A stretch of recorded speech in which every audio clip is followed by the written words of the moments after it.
Hello students, welcome back again and today I am going to explain you about preposition। आज मैं आप लोगों को प्रीपोजिशन से रिलेटेड कुछ बेसिक कॉन्सेप्ट जिसमें आप बहुत ज़्यादा कंफ्यूज होते हैं, तो मैं आज चूंकि वीडियो आज बहुत शॉर्ट होने वाला है, बहुत लंबा नहीं, लेकिन आपके बेसिक कॉन्सेप्ट को क्लियर करने का पूरी तरह से प्रयास करूंगा। ओके स्टूडेंट्स, तो किन किन बातों पे विशेष ध्यान देना चाहिए जब हम लोग प्रीपोजिशन के वर्ड्स को यूज कर रहे हैं। तो सबसे पहले हम लोगों को जानना है प्रीपोजिशन के बारे में। व्हाट इज प्रीपोजिशन, है ना। Preposition is a word that comes before a noun or pronoun to show its relation before that means with another word in a sentence. यानी प्रीपोजिशन क्या करता है कि किसी दूसरे वर्ड के साथ उसके रिलेशन को बताता है, किसी नाउन और प्रोनाउन के पहले आकर के। कई बार आप देखेंगे कि प्रीपोजिशन जो है बाद में भी आता है, तो हम लोग उसको जैसे नेक्स्ट वीडियो में समझने का प्रयास करेंगे। आज हम लोग समझने का प्रयास करेंगे कुछ बेसिक कॉन्सेप्ट को जिसमें हम लोग बहुत ज्यादा मिस्टेक करते हैं, जैसे इन और इनटू। एग्जांपल के तौर पर मैं बता रहा हूं, इन और इनटू। इन से क्या होता है, इन मीन्स भी में होता है और इनटू मीन्स भी में होता है। बिसाइड और बिसाइड्स। बिसाइड देखिए वर्ड जो देखने में एक जैसा लगता है, बिसाइड और एक बिसाइड्स। जब एस वर्ड आया तो दैट मीन्स इसका क्या हुआ, के अलावे, ठीक है। और बिसाइड का मतलब क्या बोलते हैं, बगल में। तो कई बार ऐसा होता है कि केवल वर्ड के एक लेटर चेंज होने या फिर बढ़ जाने के बाद या कुछ वर्ड के चेंज हो जाने के बाद बहुत सारे परिवर्तन या मीनिंग में परिवर्तन हम लोग को देखने को मिलता है। ओके, जैसे मैं बता रहा था हम लोग को इन और इनटू। इन का मतलब क्या होता है, में, और इनटू का मतलब भी में। ओके, जब ऑलरेडी किसी एरिया में कोई वस्तु है उस कंडीशन में क्या लगाते हैं, इन। जैसे we are sitting in this room. Okay, अगर कोई आपके कमरे में आ रहा है उस कंडीशन में आप यूज कर सकते हैं someone is coming into. Into use कर रहे हैं, क्यों? क्योंकि वहां पर वो मोशन में आ रहा है। ओके, जैसे मान लिया जाए अपने बुक्स को आप बैग में रख रहे हैं, दैट मीन्स उस समय बुक क्या है, मोशन में है। आप क्या यूज करेंगे, I am keeping my books into my bag. Okay, दूसरी बात, अगर ऑलरेडी पहले से आपके बुक्स बैग में है तो क्या बोलेंगे आप, my books are in my. Next, जैसे कि बाय और विद के बारे में। बाय का यूज हम लोग करते हैं जब डोअर, दैट मीन्स कि कोई पर्सन। जैसे एग्जांपल के तौर पे आप देख रहे होंगे, the snake was killed blank Mohan. यहां देख रहे हैं एक पर्सन है, तो पर्सन के बारे में जब बात कर रहे हैं हम लोग तो बाय का यूज करेंगे।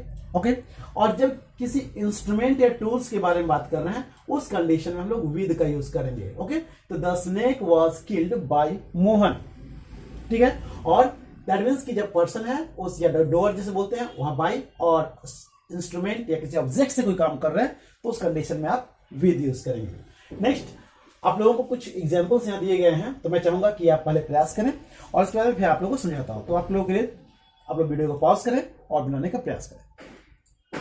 ओके फ्रेंड्स, अब मैं आप लोगों को बता रहा हूं कि और किन किन बातों का आप ध्यान देंगे। जैसे मान लिया जाए कुछ सेंटेंसेस ऐसे हैं जिसमें आप लोगों को बिफोर और इन फ्रंट ऑफ देखने को मिल रहा है। बिफोर मीन्स भी क्या होता है, के पहले, और इन फ्रंट ऑफ मतलब ये क्या होता है, के सामने। ओके, जैसे एग्जांपल के तौर पे, जैसे don't stand blank my door.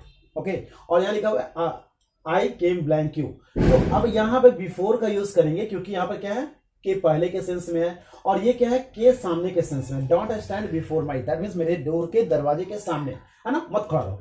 तो इस कंडीशन में आप यहाँ क्या यूज करेंगे, आई came before you.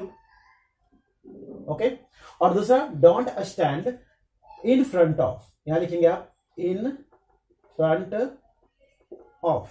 Okay, in front of, don't stand in front of my door, यानी दरवाजे के सामने खड़ा मत रहो। नेक्स्ट आप देख रहे होंगे जैसे अपॉन दिख रहा और ओवर दिख रहा है। अपॉन की जब बात करें ध्यान देंगे, एक होता है ऑन। ऑन का मतलब क्या हुआ, पर। जब किसी सरफेस को टच कर रहा है, जैसे this marker is on my hand, है ना, हाथ पर है, टच कर रहा है सरफेस को।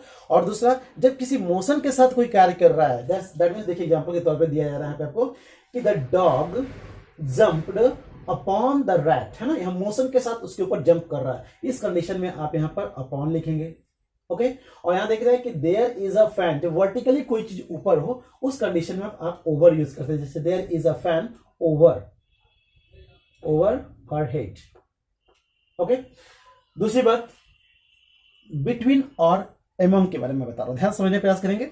बिटवीन मीन्स क्या होता है, बीच में। अब बीच में कितने के बीच में, दो के बीच, अब बिटवीन यूज करेंगे। और दो से ज्यादा के बीच की बात हो उस कंडीशन में आप एमंग का यूज करेंगे। जैसे मान लिया जाए कि मोहन रोहन और सोहन के बीच में खड़ा है, तो क्या बोलेंगे कि Mohan is standing between Rohan and Sohan. Okay.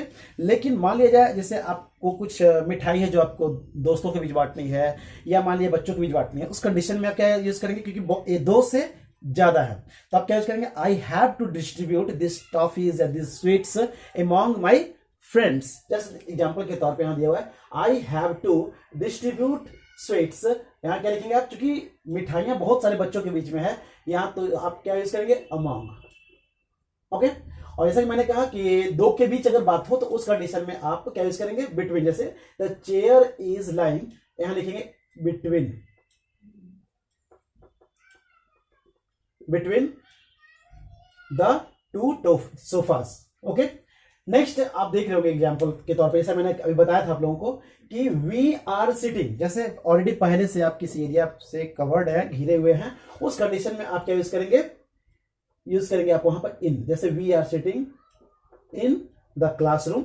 और लेकिन जैसे राहुल जंप्ड, तो जंप जब कर रहा है उस कंडीशन में क्या है, मोशन में है ना, तो उस कंडीशन में क्या यूज करेंगे, इनटू। जब मोशन में कोई ऑब्जेक्ट हो, है ना, और दूसरे ऑब्जेक्ट दैट मीन सरफेस के में एंटर कर रहा है मोशन के साथ, तो आप वहां क्या यूज करेंगे, इनटू।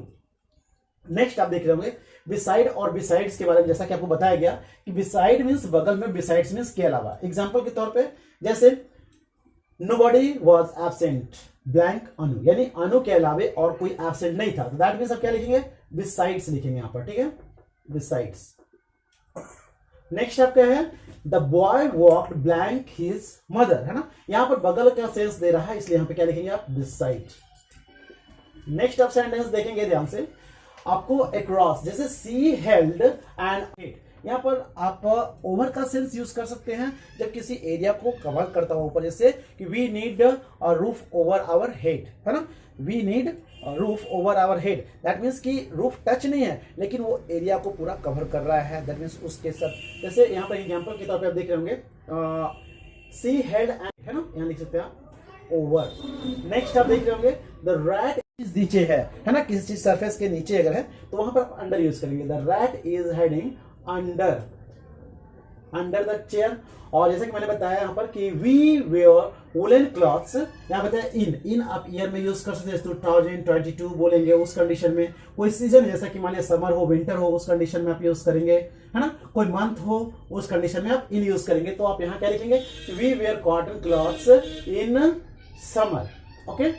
नेक्स्ट आप देख रहे होंगे आपके सामने आई लिव, जैसे क्या होता है कि एक छोटा सा एरिया और एक बड़ा एरिया, दोनों एरिया को ध्यान से देखेंगे, तो छोटा एरिया के लिए हम लोग क्या यूज करेंगे, एट, और बड़े से एरिया जब भी कंपेयर कर रहे हैं छोटा एरिया बड़े एरिया के बारे में, तो छोटे एरिया के लिए एट और बड़े एरिया के लिए हम लोग इन का यूज करेंगे। जैसे देखेंगे आई लिव, तो पोस्टल पार्क जो है पटना के अंदर में आ रहा है, छोटा सा एरिया, तो लिखेंगे I live at postal park in Patna. Okay, बड़े से एरिया के लिए Patna that means in use कर रहे हैं, और छोटे से एरिया के लिए आप एट यूज कर रहे हैं।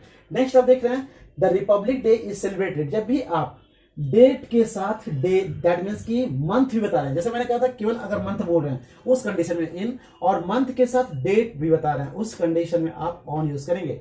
तो the Republic day is celebrated on 26 जनवरी। तो मैं चाहूंगा कि आप वीडियो को कंप्लीट देखें, लास्ट तक देखें, और अगर कहीं कंफ्यूजन अगर रह गया आपके साथ है तो आप कमेंट बॉक्स में अपनी प्रॉब्लम अवश्य शेयर करें। Okay students, thank you.